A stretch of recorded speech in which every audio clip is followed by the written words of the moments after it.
When it is said the kingdom of heaven is within you, I took it literally. How do I get there? Let's see what I do.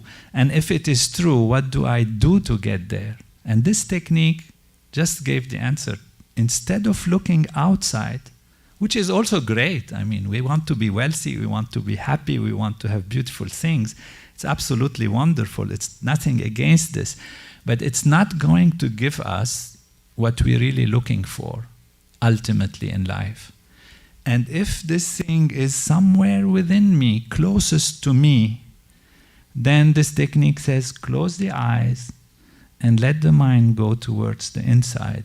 And then the mind itself does the job.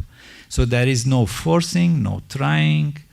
It's a simple technique that allows the mind to settle down, and experience the self. And even from the time of Socrates and the Greeks and all of that, know thyself was written on the doors on Delphi when you go there for the oracle. One thing you have to do, know thyself. This was the greatest wisdom of all time. Where is our self? It's within us. So doesn't it deserve a few minutes, morning and evening, to go back to ourself, to go back to that infinity within us, and to know who we really are? What happens to the body and the brain when the mind settles down?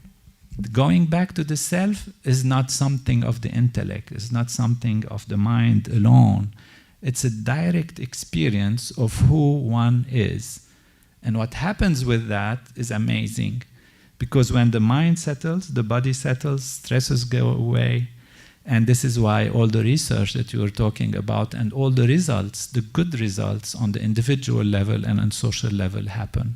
What we call scientific is that which is systematic, so there is a system, which is reliable, so which means when you apply the system, you always get similar results.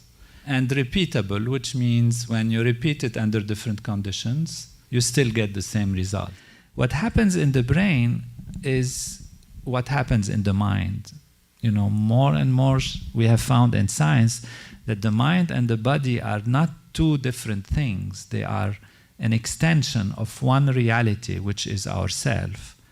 And when the mind settles, the body settles. When the mind starts to becoming quieter and quieter, the body settles down. Oxygen consumption reduces, muscle tension reduces, galvanic skin response on the skin reduces, the brain gets more coherent, there is more connection between right and left, front and back, and the whole physiology settles down. When the physiology settles down, it gains deep rest. This deep rest is what makes the stresses go out. So the stresses go out because the body is rested. When you are running and you have all your day of activity and your muscles are tired, you just don't try to pull the tiredness out of the muscle by some crazy mechanism. What you do is you rest. When you rest, the body by itself removes the fatigue, it removes the tiredness. So the body itself has an internal mechanism that allows it to remove all these tensions and stresses that have accumulated throughout a lifetime by having strong impressions that remain with us, even though we forgot them on the surface level. But all these experiences that can be stressful, that can be damaging to the feeling, that can be hurtful, they remain in us. And that's what actually makes us age, that's what makes us, lose neurons, lose body effectiveness and all of that is because of this accumulation of these wear and tear throughout the years.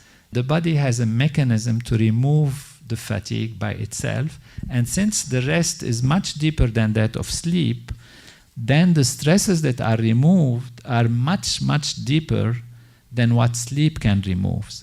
Because sleep removes stresses to some extent. However, you wake up in the morning, you still have the same anxieties or feelings or depressions or fears, insecurities, etc. Why these are there? It's not the nature of the body and the mind to be like this. It's because it has been distorted by the stresses. So what you need is a deeper rest. And this deeper rest automatically will readjust the physiology. So what's different in this technique is that first, it is not based on believing in it. It's not based on a philosophy as such, but a deep understanding, of course. And the technology itself is extremely simple. The children can do it, and adults can do it, people of different races, different traditions, different belief systems, and they all get the same result. So that's why we call it a technology, and that's why we call it scientific. This is one thing which is different between this technique and others, though we don't like to compare, but every technique has its value. But most techniques of the mind try to manipulate. So think of your breathing, think of your environment. So what you're doing is you're asking the intellect, the mind, the intellect, to focus on something, to think of something, to do something, even though more settled and more quiet. In this technique, we don't ask the mind to focus or concentrate or anything. We just allow the mind to take its own course, which is a systematic course of going inwards and settling down. So this technique is neither hypnosis, nor psychiatry, nor nothing. We usually take an example. If you have a honeybee buzzing around, and it'll be buzzing, and suddenly it gets quiet. When does it get quiet? When it finds the nectar. It's attracted and it settles down. The mind is like this, is buzzing, searching. We're always searching for more, always. What is the nature of the mind? We ask ourselves, what is something we all want? We want more happiness, we want more love, we want more creativity, we want more knowledge, we want more wealth, we want more joy. This is the nature of the mind. We can't say it's not. If you're reading a book and it's interesting but not so interesting, and suddenly a music starts somewhere, you, without any effort, your mind jumps to the music. Your eyes as if are reading the book, but your mind is going for what is more pleasing. That is the nature of life, to go for more.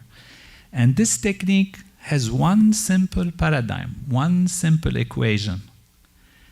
Go towards what is more than the most. Transcendental meditation has been shown to integrate front and back, right and left, and open up the reserves of the brain and create a more holistic experience that really allows the inner feeling to be a feeling of joy and happiness, while on the outside, it has shown that people are more productive, more creative. Because one of the things that happens, people think, okay, if I'm happy inside, why would I be then acting on the outside? Why would I be doing things? And what is interesting in this program is that it allows the mind to be really settled, to be established in oneself, to be anchored in one's own deep being, to be happy, and yet it motivates for greater achievement on the outside. So that's why it's one saying we used to say is 200% of life is what we want. We want 100% inner, but we also want 100% outer, and there is no contradiction. To the contrary, we can enjoy the outer much more when we are stable within, inside, whereas the outer can own us and make us its slave, if you like, if we are not anchored in ourselves. So go back to yourself, know thyself, know that kingdom, that heavenly kingdom within, and all else will be added onto you. And the mind, we can say, is like an ocean, active on its surface and more settled in its depths. A thought is like a bubble coming from the depths of the ocean. Because it's high pressure and very settled there, the bubble is very tiny, and that bubble goes up and becomes bigger and bigger and bigger. When it reaches the surface, we are aware, oh, this is a thought. But what is the origin of our creativity, of our thinking, of our planning? It comes from somewhere from within, and that is the depths of the ocean. But the mind is searching. Now give the mind that settled experience, that honey, that nectar, and the mind settles down. So We don't force the mind. It's a simple technique. By the way, I wanted to define just the term transcendental. To transcend means to go beyond. And when we said the mind is like an ocean, on the surface it's active and in its depth it's quiet. Really what happens is as the mind settles down through this technique, it reaches the point where you have no thoughts, you have completely settled mind, and yet you are awake. This we call transcendental state. So beyond all activities of the mind, so you transcend actually even the mind activity into the self, into that bottom of the ocean. And that happens completely naturally. So that's where the word transcendental comes from, to transcend, to go beyond. To go beyond what? To go beyond even the faintest impulse of thought to the level of pure consciousness. Now, if we can get there, we go to the source of all creativity, the source of all intelligence, and even to that state of pure being, which we said is a state of the self, pure being. Now, the problem is when you start going down into the ocean of the mind and it starts settling down, the tendency is to fall asleep. Because that's what happens when we settle down, we fall asleep. And when you fall asleep, you stop, therefore, at a certain level. Sleep is very rejuvenating. But deeper than that, you don't usually go. So there is a trick that we use. The trick is a sound which has no meaning. It's called a mantra. That's how these techniques are. You learn this specific sound, and the sound is not what makes it happen. The sound is just a vehicle on which the mind sits innocently, and the mind dives guided by its own nature to want to go to the depths. So as the mind goes deeper and deeper and it settles down, there is this mantra that prevents it from falling asleep, yet allows it to settle down. How do we use that? There is a technique. You have to learn it. There is a procedure.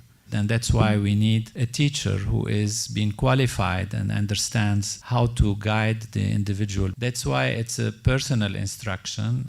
And this knowledge comes from a tradition which is thousands of years old and has been proven through the test of time. And we feel we have something precious that we want to offer, which allows the mind to clear up the system. Let us try to work on the immunity of the system, the strengths of the individual. So first, we anchor ourselves in ourselves. We remove our stresses. We clean up our system from whatever it has that has been accumulated on it.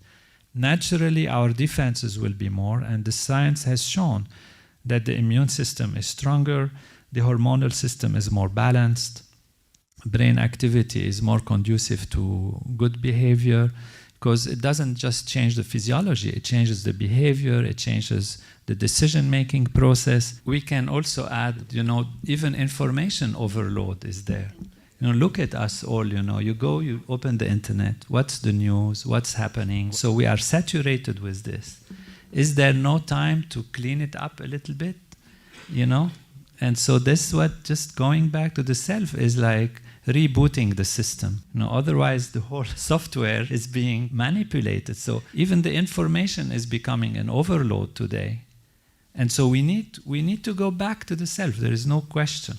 We need to go back, settle down, refresh, reboot the system, and start over with strong immunity and strong physiology and strong mind.